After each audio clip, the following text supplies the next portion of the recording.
Hello, everyone. Welcome to the Science Fiction and Fantasy Marketing Podcast, the show where we help you establish your author brand, increase the size of your audience, and sell more books.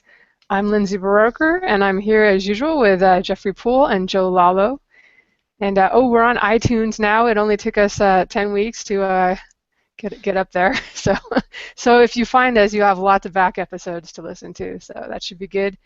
And please subscribe, and if you like the show, give us a 5-star review, or you can give us a 1-star review, but we don't really appreciate that quite so much. We will not But encourage that. we're gonna get better too, yeah, because we're gonna start having guests here after the holidays. But for tonight, it's just gonna be the three of us, and we're gonna talk about kind of some of the things you might want to do for holiday marketing, because it's just a few days from Christmas as we're recording this. Hopefully, it won't be too late for you to use any of this information. It probably will be, but in 2015, this stuff will still be golden, so start preparing now. But yeah, last time we had Jeffrey went last with asking questions, so we're going to go around the table again, but we're going to make him go first so that he can't say his questions have already been asked. But before that, I almost forgot. Joe has got a new book coming out on the 18th, which is tomorrow as we're recording this, and it should be out there live whenever you check it out. So tell us all about it, Joe, and why people should check it out. Well, the book is called Artificial Evolution, and this is the third book in my sci-fi series, which is called Big Sigma. And it's, like the sci-fi series is always a little bit more comedic and a lot more action than my other stuff. It's sort of cinematic in that way, and this one has got a lot more action than even the previous ones did. The early readers, I gave it out to a handful of people, and I'm getting some very good responses, although I think you're probably likely to get good responses from people who get free things from you. So hopefully people who pay for it will also feel good about how the story goes. But it's got Trevor Alexander is the hero, and the whole crew, everyone from the second book, which everybody loved, all those characters are back. So we got Silo and Garrot and of course Carter and Ma, who are really it's looking like they might end up spinning off into their own series, because everybody who reads the series tells me that those are their two favorite characters. So, but yeah, so hopefully we'll see. I'll keep up the streak of people enjoying my sci-fi with the release of Artificial Evolution tomorrow, which also, by the way, was my first long-term pre-order experiment, and the first thing I ever pre-ordered on Amazon, which as of right now, it's 346 people pre-ordered the book, so that's nice. Nice. Cool. So you'll get some Christmas money in February, I guess. But February will be awesome. But and the first one's still perma-free, right? So people can check out the first one. First one is still perma-free. Second one is $2.99, and this one is $4.99. And I was thinking of making the second one for sale, but then I felt like free 99 cents and then $4.99 would be sort of a jarring jump. So it's more of a step. So next one will be $6.99. No, I think I'm not going to go too much higher than $5 for a while. $5 is the magic number for me for books. All right. Still within reasonable limits there, where people are like, it's only $5. That's doable. Yeah. Hopefully, by the time people get to book 3, they're willing to spend a little money to enjoy your characters further. I hope so. And if it turns out they aren't, then I guess the price will drop. Well, you got 346 people at least, so that's a good start. All right. Well, shall we jump into the holiday stuff? Sure. Alrighty. I guess I'll get to ask a few questions here. All right. Let's see here. I can only base this holiday stuff on what I personally have ever done here. So my first question would be, have you guys ever given away copies of your books during Christmas? Like, for instance, creating a Smashwords coupon and trying to drum up some interest and go, hey, the first person to go to my blog and say, hey, here, this is my favorite character, or tell me this or tell me that, you can get a free coupon or a coupon code for one of the books, your choice. I mean, you guys ever do something like that? Because I've done it and I've had some pretty good results with it. Crickets. Yeah, we are so uninterested in discussing this next question. I have not done that specifically for Christmas. I've sometimes done Smashwords coupons when I didn't want to make a book perma-free, when I just temporarily wanted to give my readers a deal, especially like a first novella in a series or something like that. And I've actually found that you will get some people that go to Smashwords and buy it, but then other people will just go ahead and go to Amazon and pay the 99 cents. I haven't really done prizes and that kind of thing. I never, a lot of people have good luck with this. I'm just, especially now, I'm so focused on writing the next book that I hardly ever do any of the extra promotion stuff. So I'm probably the worst person to ask for what I've done in that department.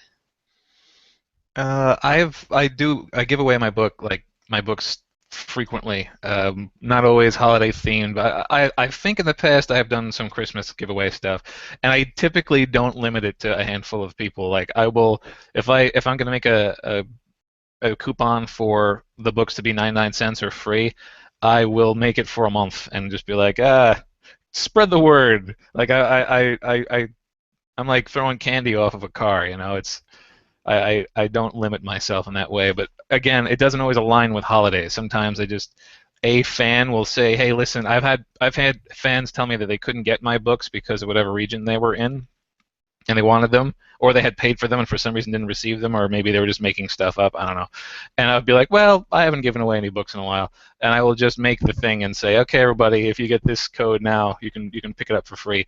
It's amazing, actually, how many people don't do it. Like I've given them a Smashwords coupon, and they've told me, well, let me know if you ever make it free someplace else. Like, it's just not worth the hassle to do it on Smashwords.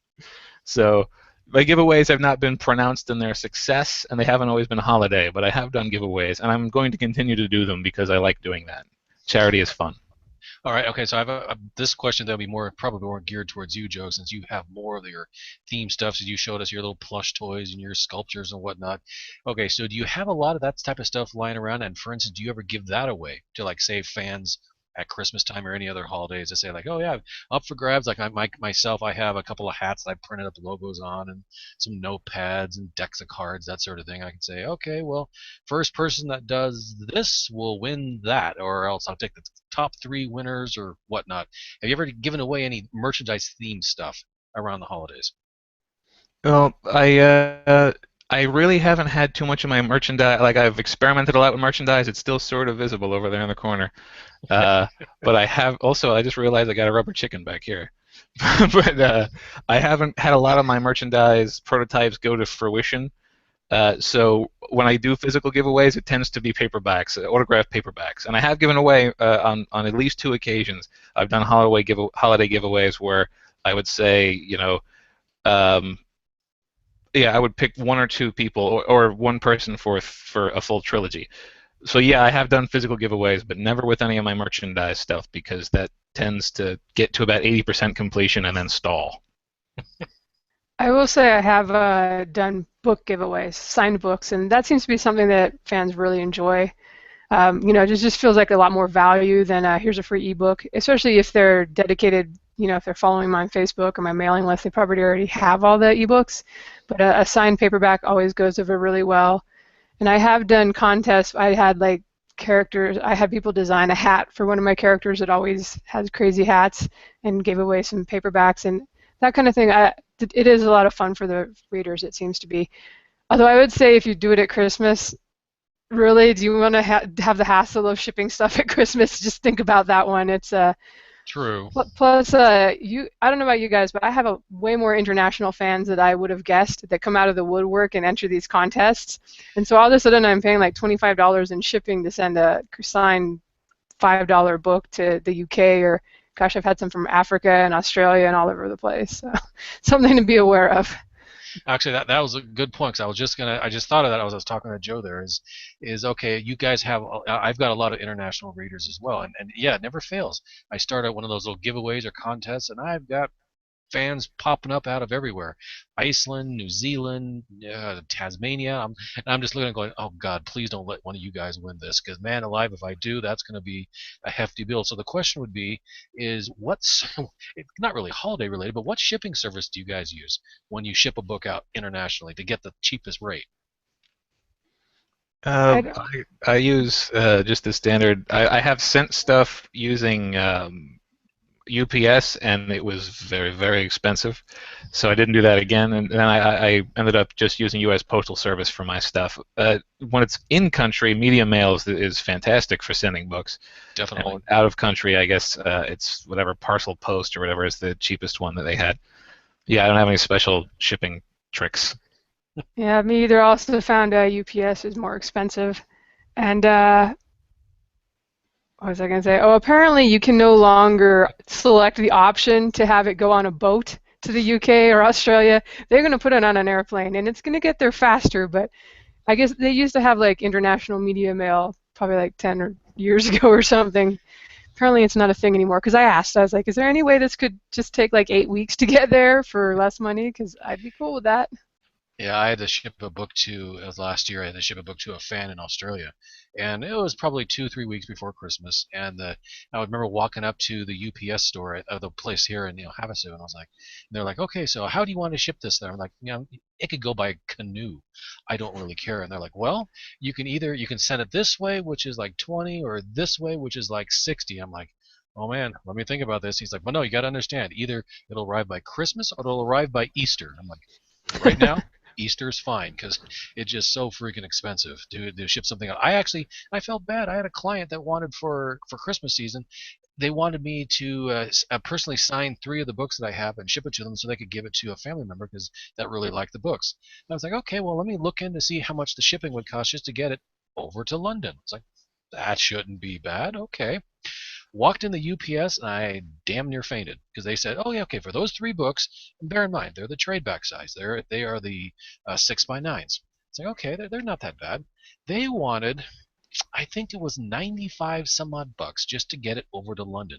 I'm like, okay, you're not doing this next day air, right? This is just the cheapest way you got. They're like, oh yeah, this is the cheapest. I'm like, really? And then of course, I went over to the U.S. Postal Service. And I was like, okay, well, how about you guys? And they're like, oh, we could do it for you probably for like 60 or so. And I'm like, and I have never felt so bad writing an email in my life back to the fans. I would hold off on this because I really don't want to charge you, 70 bucks in shipping just to get the thing to you. And they're like, yeah, I appreciate it. Thanks for checking. I was like, I was just wondering if you guys knew of a secret method to get the dumb things over there. No, unfortunately not. Here's the other thing too. Like I always talk about, I'm good. I like charity. I've done things internationally a couple of times. I've shipped to Romania twice and to London England a few times. And I usually end up more or less losing money on those because I try to give them deep discounts just to not, I don't want them to have to spend 80 bucks for my books. So they'll spend a little bit more, and I'll make a lot less just so that we can sort of meet somewhere in the middle. So yeah, I've not developed any sort of shipping mojo yet. I'll figure it out one day. Okay.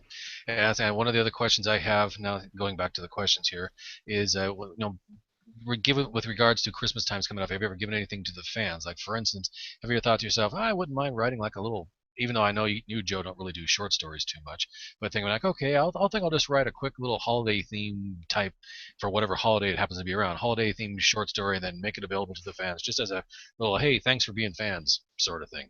Because I personally have done that. That's how my second short story came to be.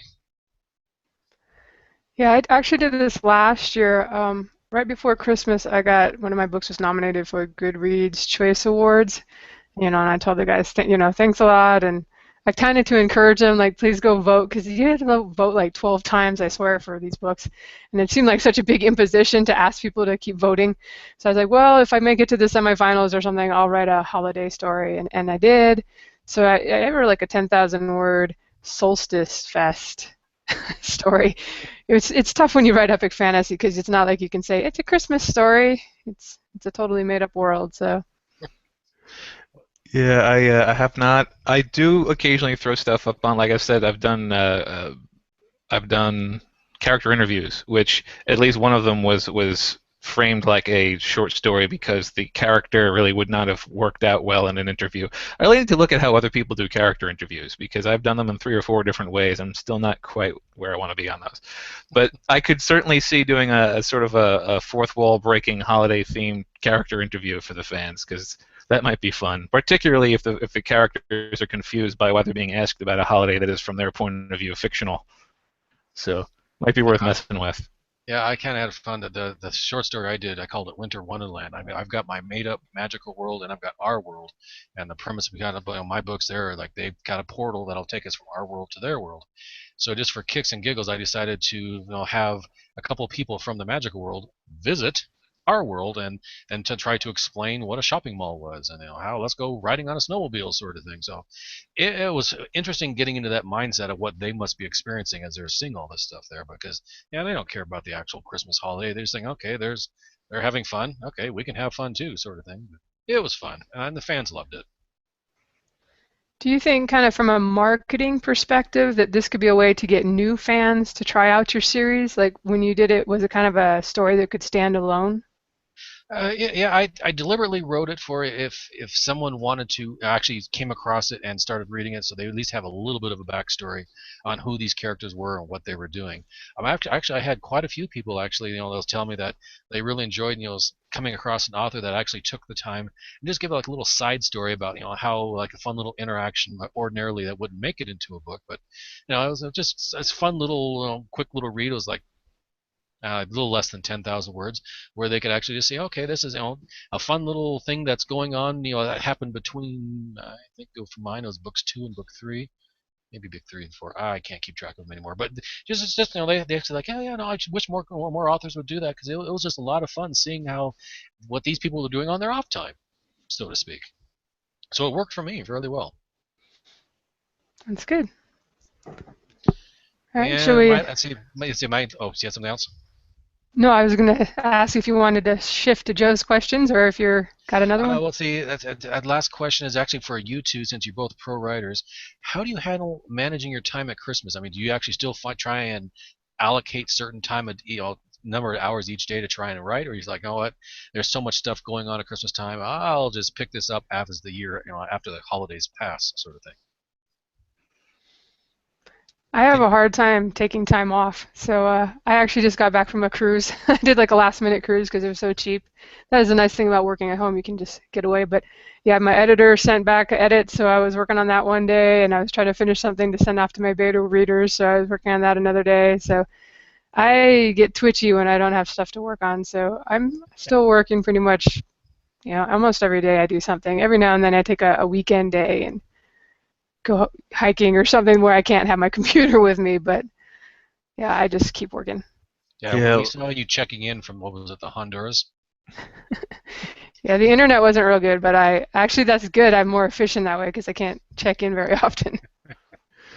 Yeah, during the holidays, really, I'm sort of the same way. I mentioned, I think, on another one of the podcasts, how if you're doing what you like to do for a living, then what are you going to do on the days that you're not working, things that you don't like to do? So I tend to write no matter what, and when I'm busy, I still write. I just write at different times.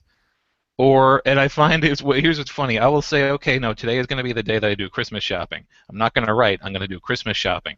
And then I end up not only not writing and not Christmas shopping, but doing 9 other book-related things instead. Like, since I crossed writing off my list, I'm like, well, before I go shopping or before I hit Amazon to search for my stuff, maybe I should write a blog post to put up in a couple of days. And I should do that. And I end up, it becomes 9 p.m. and I'm like, I should probably have done the one thing I was planning to do today. So yeah, writing still dominates my life even when I plan otherwise. Okay, that's it for me. Well, okay then. We'll move on to my questions. What have I got? Okay, we mentioned this before we went on the air, but holidays. Do you notice an uptick in your sales for physical items during the holidays? Me personally, the ebook sales pretty much stay average, but I do notice an increase on print copies. So it's like, I guess the ultimate gift. If you really like the book on ebook, just go ahead, buy the print version, which I am not arguing with. So for me, it'll be yes for the print copies. Not necessarily so much for all the little merchandise themed stuff I've got, like from Cafe Press. I mean, I do see some, but not enough to notice it or anything. But it's just the print copies for me are what I see an increase with.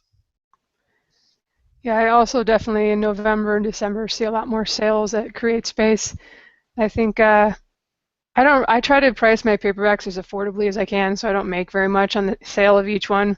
But those are like the 2 times a year, November and December, where I'm actually like, oh look, 3 figures from the sales of the paperbacks. But yeah, I always feel they're so expensive through print on demand, especially when you're up over 100,000 words. That I think I make like 12 cents or something on the sale of most of them. But yes, the answer is yes. I think people like to give. It's great. They like to give your books as gifts.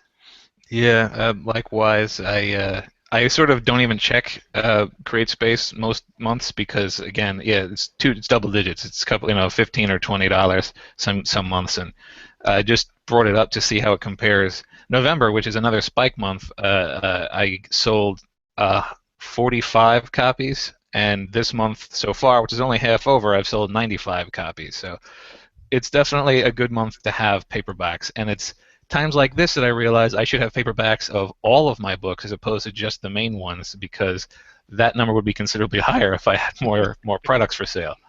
So probably as the new year rolls around, I'm going to set aside a couple of days, now that I have all day to do it, to paper book eyes some of my back catalog.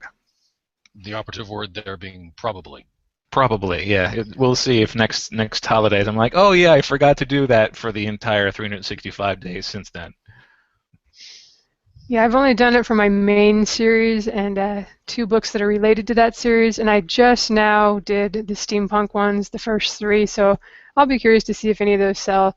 I think it's the ones where they've really read several books and are invested in the characters, and then they want to have a physical copy maybe. But it is a good point that maybe especially if you're charging enough that you make more than 12 cents a book, maybe you want to mention it to your readers this time of year. Be like, hey guys, paperbacks are available at Amazon and CreateSpace and wherever. Because I often get questions about where they can be purchased. I don't know, I think people go into their Barnes & Noble and are like, why aren't they here? I'm sorry. I get that all the time too. It's like every author would love to have their book in every single bookstore.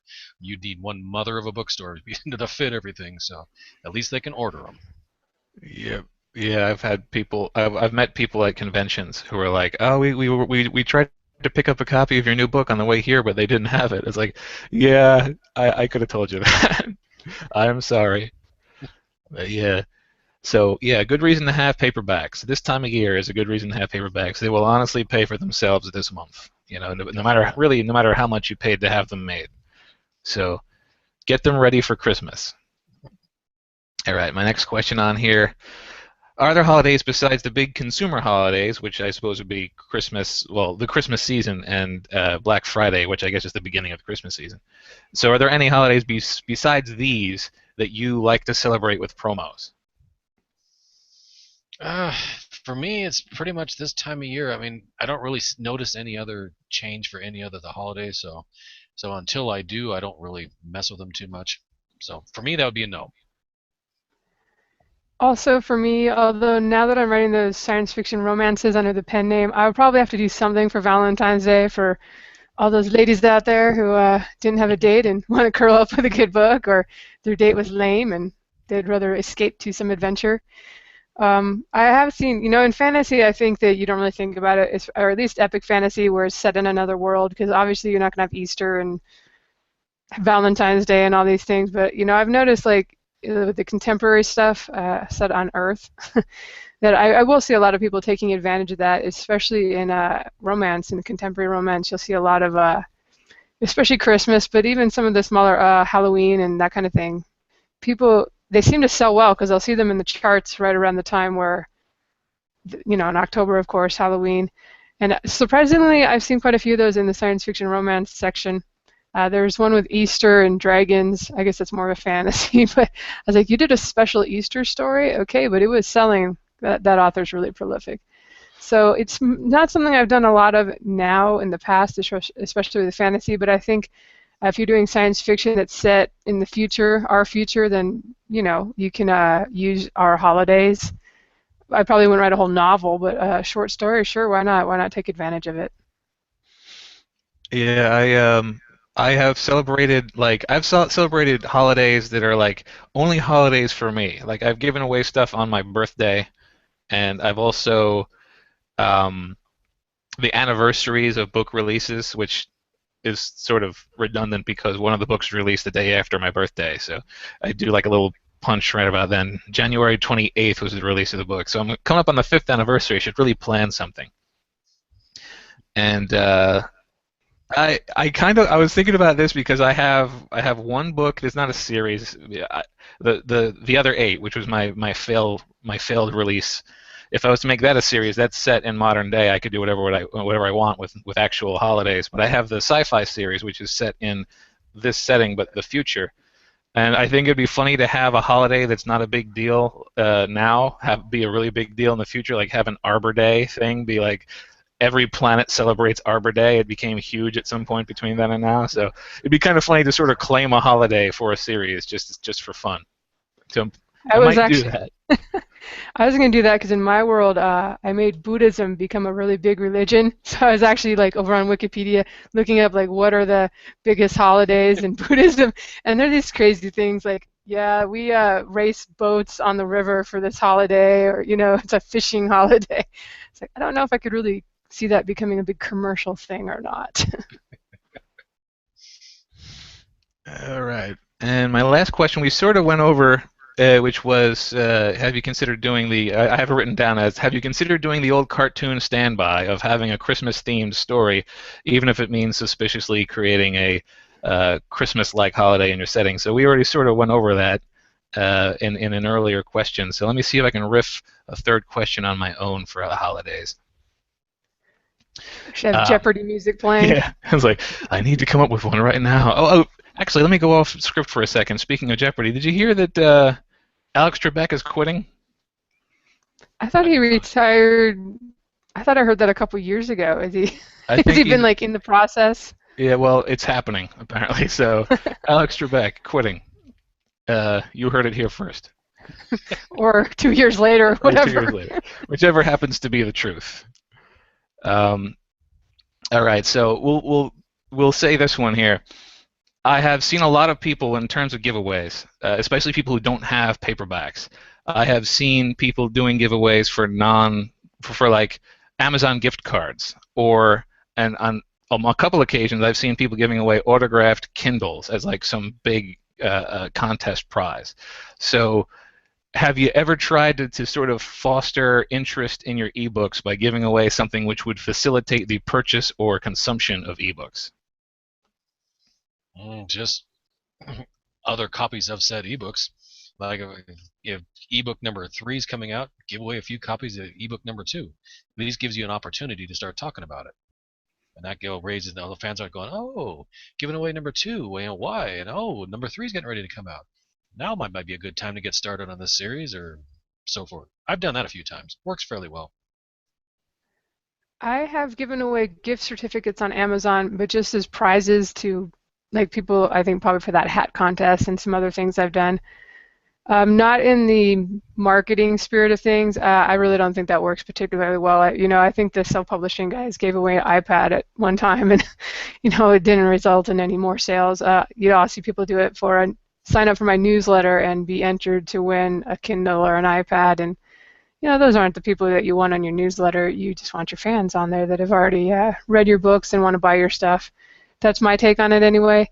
I know people will try whatever they're going to try and, go for it. But I think that kind of thing, it's tough to recoup your investment, really.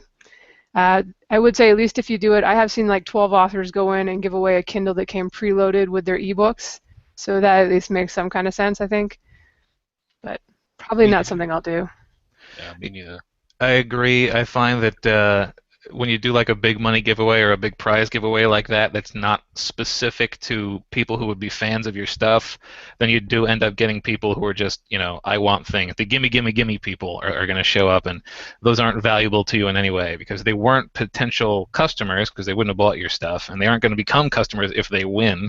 So I agree that it's not the most successful method unless you're just trying, I suppose, to get those. Like if you're trying to artificially inflate a few numbers, then like your subscriber count or something like that, then I guess that's a valid method. But other than that, I don't think that it's really going to translate to book sales. And that concludes my holiday questions on my list. Okay. I would say too with the mailing list signups, it's fine when you're free, like up to 2,000 or something on MailChimp or whatever it is, but you want to think about it after you're actually paying to send out every email or paying a monthly fee based on the size of your list. Do you really want those freebie seekers on there, or do you want to just have your regular fans on there? But yeah, I have only a couple of questions for you guys. Trying to make this marketing focus. We all sound like we don't really do that much, so maybe we should have had a guest on who's really into this stuff. But what do you guys think? Do you run any ads or try to do anything to sell more ebooks at Christmas? Do you feel that this is a time like you're going to miss out if you don't kind of participate in the holiday marketing stuff? I'll write a couple of blog posts. I'll start, interacting with the fans a little bit more on the Facebook just to let them know that, hey, ebooks make a great, great gift too. Amazon's got that handy dandy little gift this book option that's on there. So, and I see a little bit of an increase there, but ordinarily not too much. I haven't tried any ads just yet. I haven't really messed with those too much, but I'm contemplating it. I haven't tried it yet. I also don't do a tremendous number of ads. I'm doing one this time. In fact, I got one for the release of the book tomorrow, but not obviously for the book I'm releasing because it's hard to get an ad for a thing that's not proven to be any good yet. But I'm doing an ad for the first book in the series. It's not specifically because of the holidays. It's because of the book release. But I did release the book before Christmas because I was hoping that maybe it would be firmly entrenched for the post-Christmas spike that usually occurs, because once everyone gets their new shiny ebook readers and stuff on the Christmas holiday, they start filling them up.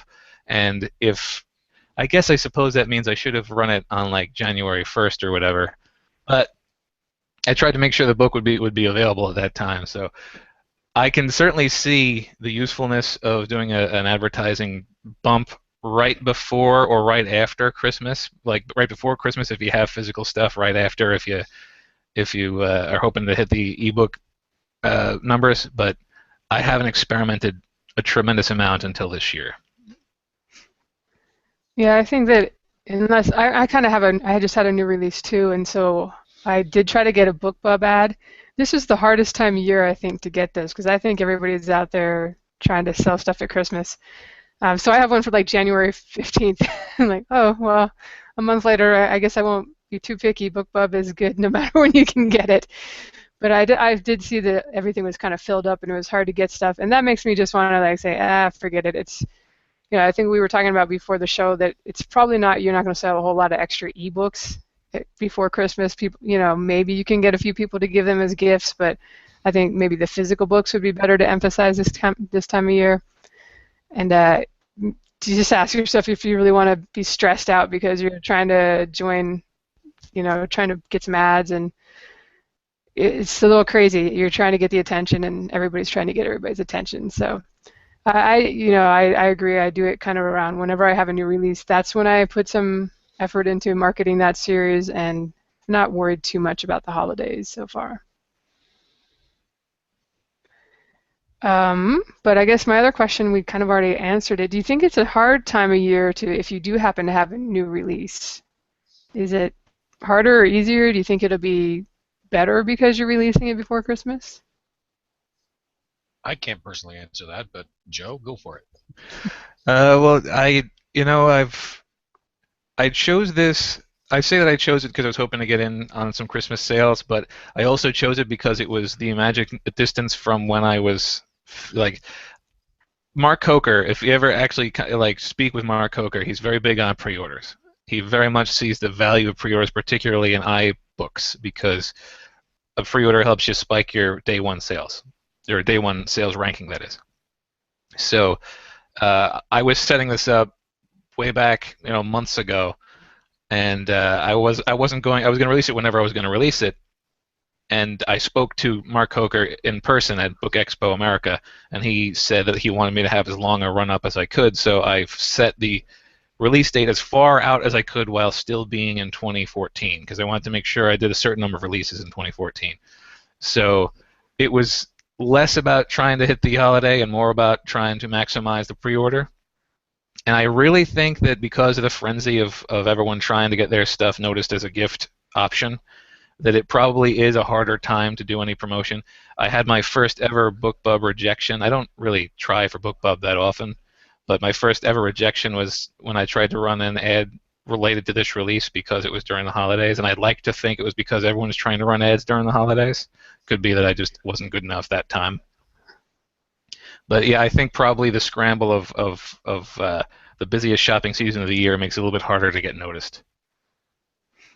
Yeah, for sure. You'll have to let us know, update us on how you did at iTunes, because you did do the long pre-order, because that's something I'm curious about. I never have managed to get a book cover and everything together ahead of time, so I've never done a pre-order, not yet anyway. Not feeling so right now, thank you. I actually asked my fans this time, I was like, okay, the fourth book's ready to go, should I publish it tomorrow, or should I do a pre-order and have it come out on the 24th for Christmas? And they're like, what? Are you torturing us? Well, why would you do this? Publish it now. So that's kind of how I've done it. Yeah, I'll have to let you know. I know that, I mean, I had a tremendous number of pre-orders on Amazon because everyone likes to buy on Amazon. So even though it was only a 3-month pre-order because that's the maximum you can do on Amazon, I got a multiple of additional pre-orders. Like, again, I said at 300 and change on Amazon, and I probably had like 80 total on iBooks, and maybe like 2 on Barnes & Noble, and none on Kobo. So I don't know if it's going to be a tremendous help, but it'll certainly be better than nothing. And I don't think because there was such a low pre-order amount on the Smashwords outlets, I feel like it certainly won't hurt the day one sales, because people who didn't feel like pre-ordering but do want to buy the book, it just means that there's more of those people. So I'll certainly let you know if it helped.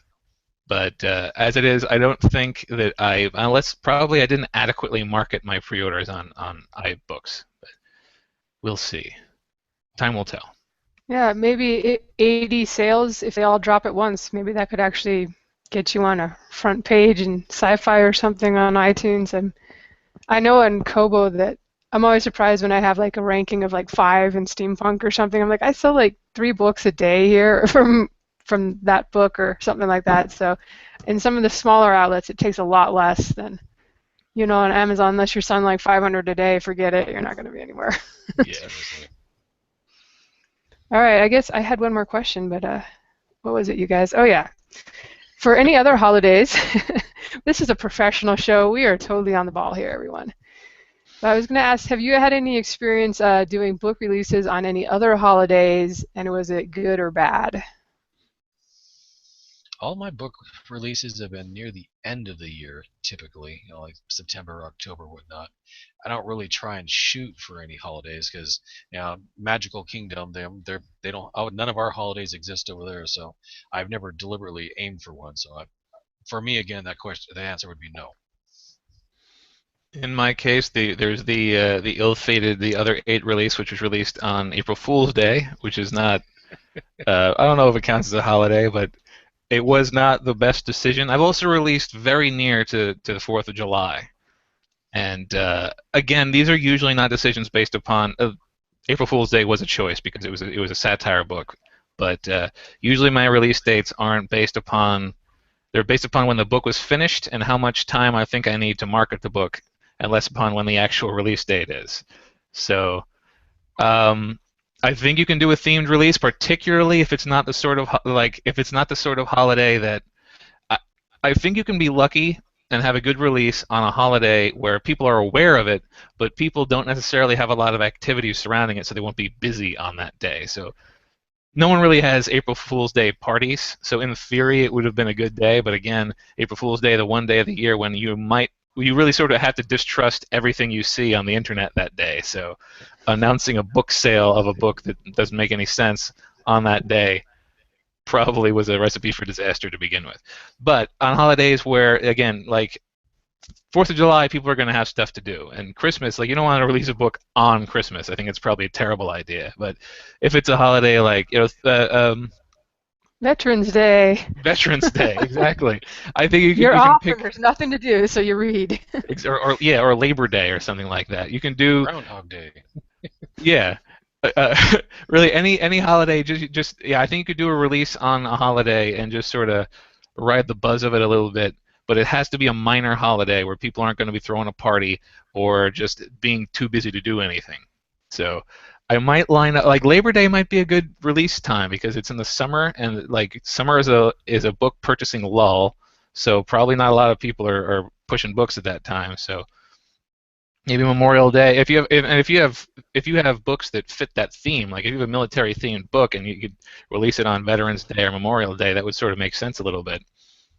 So aiming for a holiday release might be a winning method as long as you choose the holiday correctly.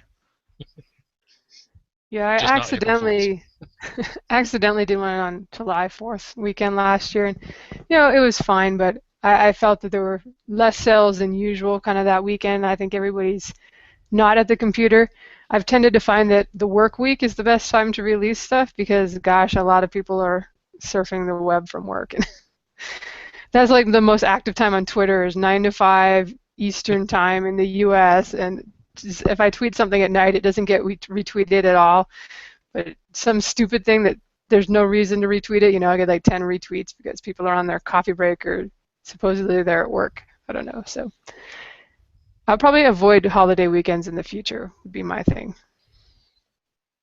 You're here.